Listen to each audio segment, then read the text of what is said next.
Shalom anak-anak kami yang Ibu kasihi dan yang tentunya Tuhan Yesus kasihi.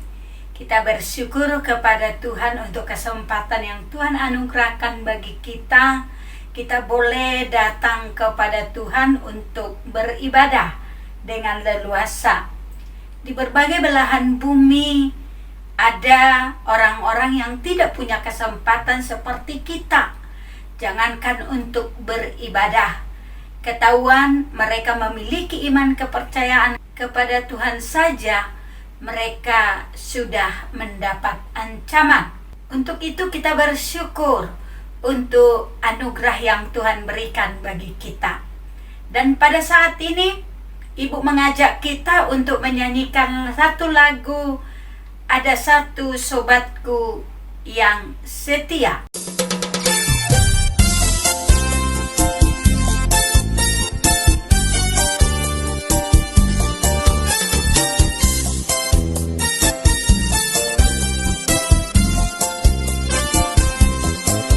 Ada satu sobatku yang setia,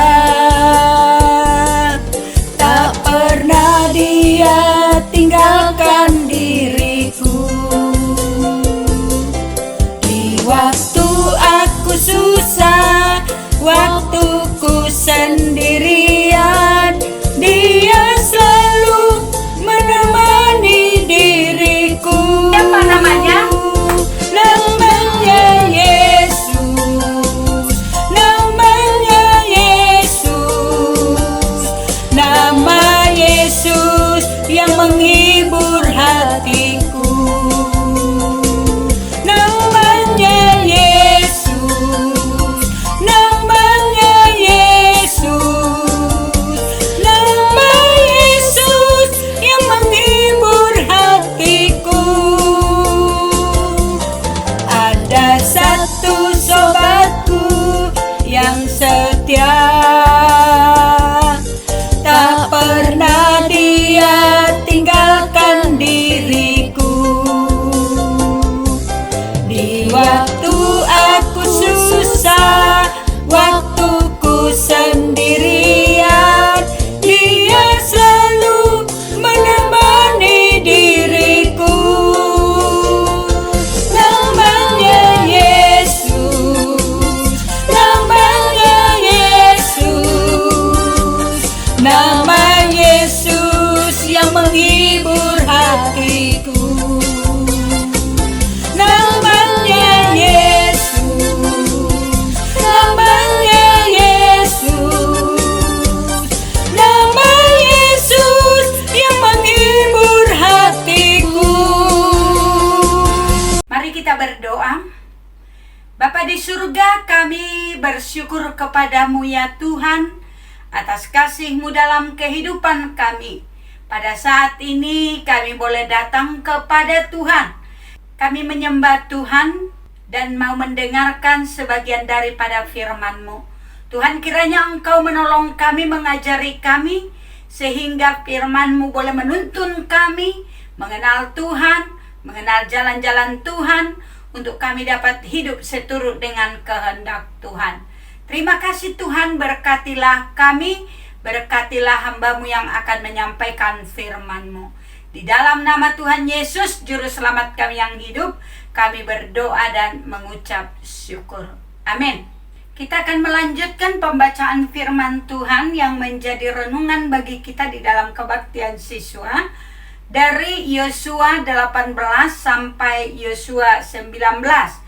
Dan hari ini Ibu akan mengajak kita membaca hanya di pasal 18 ayat 1 sampai ayat yang ke-10.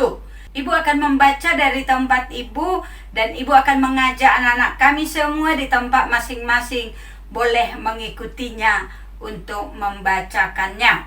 Yosua 18 ayat 1 sampai 10. Pembagian sisa tanah Kanaan di Silo. Maka berkumpullah segenap umat Israel di Silo, lalu mereka menempatkan kemah pertemuan di sana, karena negeri itu telah takluk kepada mereka. Pada waktu itu masih tinggal 7 suku di antara orang Israel yang belum mendapat bagian milik pusaka. Sebab itu berkatalah Yosua kepada orang Israel, "Berapa lama lagi kamu bermalas-malas, sehingga tidak pergi menduduki negeri yang telah diberikan kepadamu oleh Tuhan Allah nenek moyangmu? Ajukanlah 3 orang dari tiap-tiap suku, maka aku akan menyuruh mereka supaya mereka bersiap untuk menjelajahi negeri itu, mencatat keadaannya, sekedar milik pusaka masing-masing, kemudian kembali kepadaku. Sesudah itu mereka akan membaginya di antara mereka menjadi 7 bagian. Suku Yehuda akan tetap tinggal dalam daerahnya di sebelah selatan, dan keturunan Yusuf akan tetap tinggal dalam daerahnya di sebelah utara. Kamu catat keadaan negeri itu dalam 7 bagian, dan kamu bawa kemari kepadaku. Lalu aku akan membuang undi di sini bagi kamu di hadapan Tuhan Allah kita. Sebab orang Lewi tidak mendapat bagian di tengah-tengah kamu, karena jabatan sebagai imam Tuhan ialah milik pusaka mereka. Sedang suku Gad, suku Ruben, dan suku Manase yang setengah itu telah menerima milik pusaka di sebelah timur sungai Yordan, yang diberikan kepada mereka oleh Musa hamba Tuhan. Kemudian bersiaplah orang-orang itu lalu pergi, sedang Yosua memerintahkan kepada mereka pada waktu mereka berangkat, supaya mereka mencatat keadaan negeri itu. Katanya, "Pergilah, jelajahilah negeri itu, catatkanlah keadaannya, kemudian kembalilah kepadaku. Maka di sini, di Silo, aku akan membuang undi bagi kamu di hadapan Tuhan." Orang-orang itu pergi dan berjalan melalui negeri itu. Mereka mencatat keadaannya dalam suatu daftar, kota demi kota, dalam 7 bagian, lalu kembali kepada Yosua ke tempat perkemahan di Silo. Lalu Yosua membuang undi bagi mereka di Silo di hadapan Tuhan, dan di sanalah Yosua membagi-bagikan negeri itu kepada orang Israel sesuai dengan pembagian mereka. Sampai sedemikian jauh pembacaan firman Tuhan. Kita adalah orang-orang yang berbahagia jika kita membaca merenungkan firman Tuhan, terlebih lagi melakukan kehendak Tuhan dalam kehidupan kita sehari-hari. Amin. Bagian firman Tuhan ini kita renungkan di dalam sebuah tema kasih setia Tuhan yang memelihara hidup umatnya.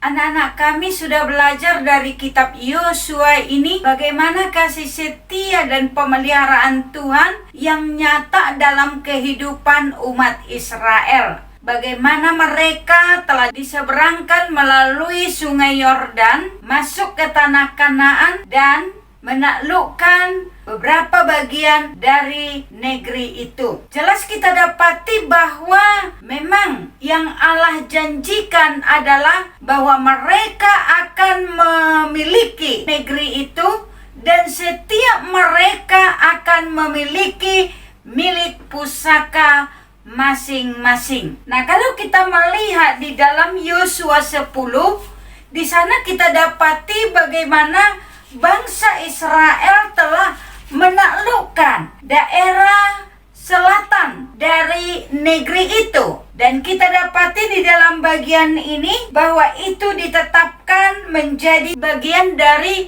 suku Yehuda. Di dalam pasal yang ke-11 juga kita melihat bagaimana bangsa itu juga telah merebut daerah atau bagian utara dari negeri itu, dan itu diperuntukkan untuk keturunan Yusuf, yakni Manase dan Efraim. Tetapi ternyata di dalam pasal yang ke-13 masih cukup banyak daerah-daerah yang belum mereka rebut. Dan di dalam bagian ini kita dapati dikatakan bahwa masih ada 7 suku yang belum mendapatkan milik pusaka. Sementara 5 suku sudah mendapatkan milik pusaka masing-masing. Hal itu nyata kita lihat di dalam ayat 5 dan ayat yang ke-7. Jelas di sana dikatakan bahwa Yehuda sudah mendapatkan bagian selatan, Yusuf yang adalah suku Efraim dan setengah Manasye itu sudah mendapatkan di sebelah timur dari negeri itu, dan 2,5 suku yaitu suku Ruben dan Gad di ayat yang ke-7 beserta dengan Manasye sudah mendapatkan bagian di seberang sungai Yordan. Jadi jelas kita dapati ada 7 suku yang belum mendapatkannya.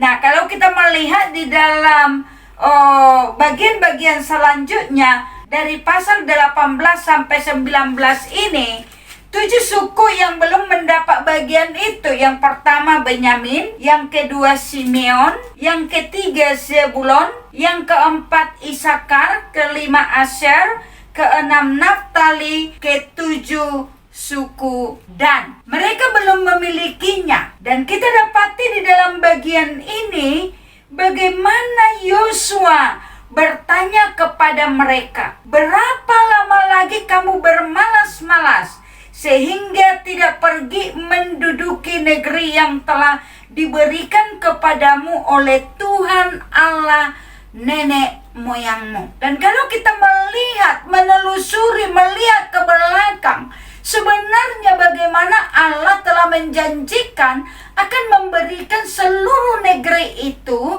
menjadi milik pusaka mereka. Tetapi sampai pada saat itu mereka belum memilikinya. Saya coba hitung. Mereka ternyata sudah kurang lebih 7 tahun berada di sana, menduduki negeri. Dari pengakuan Kaleb di pasal yang ke-14, ketika dia meminta bagian kepada Yosua, dia mengisahkan bahwa pada waktu dia mengintai negeri itu, dia sudah memasuki Hebron.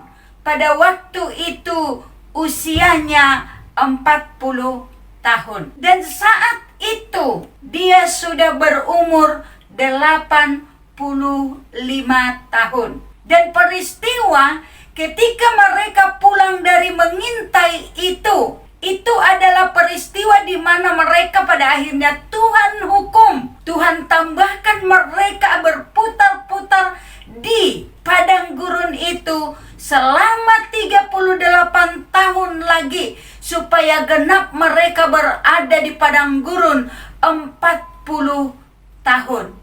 Artinya mereka sudah menempuh perjalanan 2 tahun. Jadi di dalam bagian ini berarti sudah sekitar 7 tahun mereka berada di tanah Kanaan. Ternyata masih banyak dari negeri itu yang belum diduduki, dan masih ada 7 suku yang belum memiliki milik pusaka. Nah, di sini kita dapati bagaimana Yosua mengatakan, bertanya kepada mereka, "Berapa lama lagi kamu bermalas-malas sehingga tidak pergi menduduki negeri yang telah diberikan kepadamu oleh Tuhan Allah nenek moyangmu?"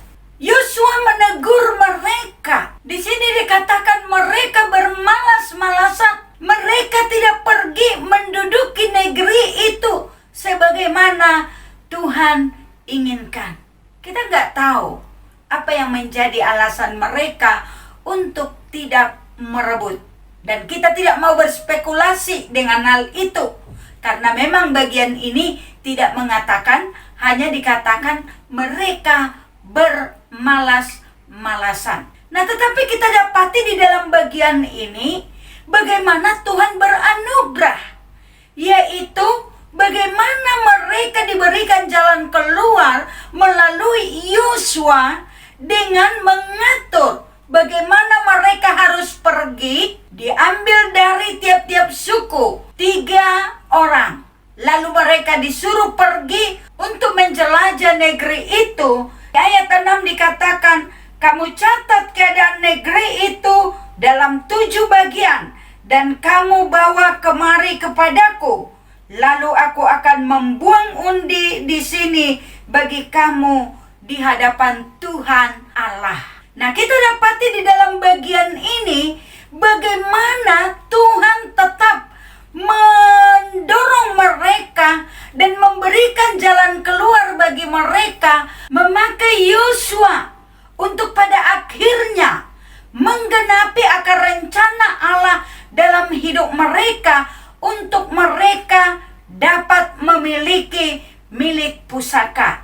Nah, kita melihat mulai dari ayat yang ke-11 pasal 18 ini, ketika mereka membuang undi, maka kita dapati masing-masing dari 7 suku yang belum mendapatkan bagian itu, akhirnya mereka mendapatkannya. Anak-anak kami yang Tuhan Yesus kasihi, belajar dari bagian ini, kita dapati bagaimana Allah merancangkan segala hal dan kemudian menggenapi itu bagi umatnya, untuk umatnya itu dapat menikmati rencana-rencana Tuhan, mengalami rancangan Tuhan yang adalah rancangan hari depan yang penuh harapan. Itu kita dapati di dalam Yeremia 29 ayat yang ke-11.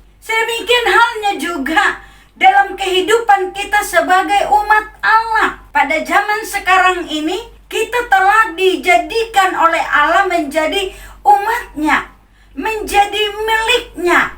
Pernahkah kita berpikir di dalam perjalanan kehidupan kita sebagai umat Allah, apa tujuan Allah ketika kita diselamatkan olehnya?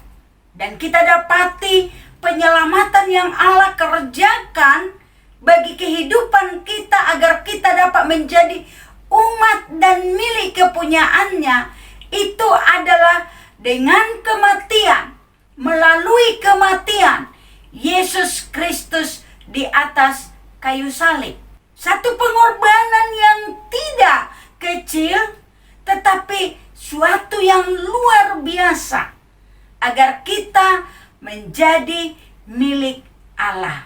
Nah, kalau kita melihat di dalam 1 Petrus pasal yang kedua ayat yang ke-9, Rasul Petrus menegaskan kepada umat atau orang percaya yang ada di perantauan di daerah Asia Kecil. Dikatakan bahwa kamulah bangsa yang terpilih, imamat yang rajani, bangsa yang kudus, umat kepunyaan Allah sendiri, supaya kamu memberitakan perbuatan-perbuatan yang besar dari Dia yang telah memanggil kamu keluar dari kegelapan kepada terangnya yang ajaib. Allah memanggil umat Israel keluar dari tanah Mesir, masuk ke negeri Kanaan, dan mereka harus menduduki negeri itu agar kehidupan mereka dikuduskan dan dikhususkan untuk Allah. Tetapi kita dapati ada banyak kegagalan, kekurangan mereka di dalam mereka menjalankan tanggung jawab mereka dan menaati Allah di dalam mereka merebut negeri itu. Demikian juga halnya dengan kita. Tak kala Tuhan juga menyelamatkan kita, menjadikan kita menjadi miliknya. Di dalam bagian ini jelas sekali dikatakan bahwa supaya memberitakan perbuatan-perbuatan yang besar dari Dia yang telah memanggil kita, setiap orang yang percaya, keluar dari kegelapan. Tapi mari kita melihat kehidupan kita. Bagaimana kita menceritakan tentang Allah yang besar, sementara dalam perjalanan kehidupan kita, kita masih terus bergumul di dalam dosa, jatuh bangun, tidak mau taat kepada apa yang Tuhan perintahkan. Anak-anak yang dikasihi oleh Tuhan Yesus, sebagaimana Allah berbelas kasihan, menunjukkan kasih setianya kepada umat Israel, menuntun, menolong mereka, memberikan mereka jalan keluar, untuk pada akhirnya mereka satu demi satu Mereka melakukan apa yang Tuhan inginkan. Sekalipun kita dapati oleh karena kedegilan mereka membuat mereka harus mengalami disiplin daripada Tuhan. Seharusnya kita belajar kasih setia Tuhan yang luar biasa yang Tuhan anugerahkan bagi kita. Seharusnya itu akan menolong kita untuk kita belajar untuk lebih fokus lagi untuk melakukan tujuan dan rencana Allah dalam kehidupan kita sebagaimana yang Tuhan kehendaki. Kalau kita belajar meneliti segala hal yang Tuhan telah berikan untuk bagaimana kita hidup sebagai umat Allah yang mengalami kasih setia dan pemeliharaan Allah yang luar biasa, itu cukup dalam kehidupan kita. Ia memberi kuasa kita untuk menjadi anak Allah. Artinya ada kekuatan, pertolongan, kemampuan untuk bagaimana kita hidup sebagai anak-anak Tuhan. Dan Roh Kudus yang diberikan kepada kita menjadi meterai yang menyatakan kita menjadi milik Tuhan yang sah. Itu yang akan terus menuntun, membimbing kita untuk kita dapat hidup seturut dengan kehendak Tuhan. Nah, mari anak-anak kami, mari kita sungguh-sungguh merenungkan dan juga memaknai betapa luar biasanya kasih Allah tak kalah menjadikan kita menjadi anak, menjadi umat dan miliknya sendiri. Dan betapa luar biasanya kasih karunia yang Tuhan anugerahkan dalam hidup kita ketika kita dijadikan menjadi umat kepunyaan Allah sendiri. Nah, untuk itu mari di dalam kita menjalani kehidupan kita sebagai umat Tuhan, biarlah kasih setia Tuhan yang memelihara kehidupan kita itu tergenapi dalam kehidupan kita. Tak kalah dalam perjalanan hidup ini, kita sungguh-sungguh bergantung kepada Tuhan, mengandalkan Tuhan, meletakkan hidup kita langkah demi langkah dalam menjalani hidup untuk terus mengandalkan Tuhan. Maka kita akan melihat kasih setia Tuhan yang luar biasa itu akan terus memelihara kehidupan kita umatnya. Amin.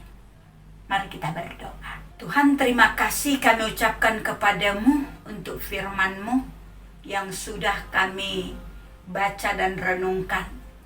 Ya Tuhan, tolonglah kami dalam kehidupan ini, agar kami dalam perjalanan kehidupan kami sebagai umat-Mu yang sudah Engkau tebus dan selamatkan, kami sungguh-sungguh dapat menghargainya, ya Tuhan. Kami sungguh di dalam menjalani kehidupan ini dengan mengandalkan Engkau, berfokus kepada Engkau. Langkah demi langkah kehidupan kami sungguh boleh melihat betapa kasih setia dan pemeliharaan-Mu tidak pernah beranjak dari kehidupan kami. Ya Tuhan, mampukanlah kami untuk kami terus taat kepada Tuhan. Bagian yang menjadi tanggung jawab kehidupan kami, kiranya Engkau yang terus menuntun kami, mengajari kami, untuk kami boleh menghidupi dan melakukannya. Terima kasih ya Bapa, di dalam nama Tuhan Yesus, Juru Selamat kami yang hidup, kami berdoa dan mengucap syukur. Amin. Shalom, selamat belajar. Tuhan Yesus memberkati.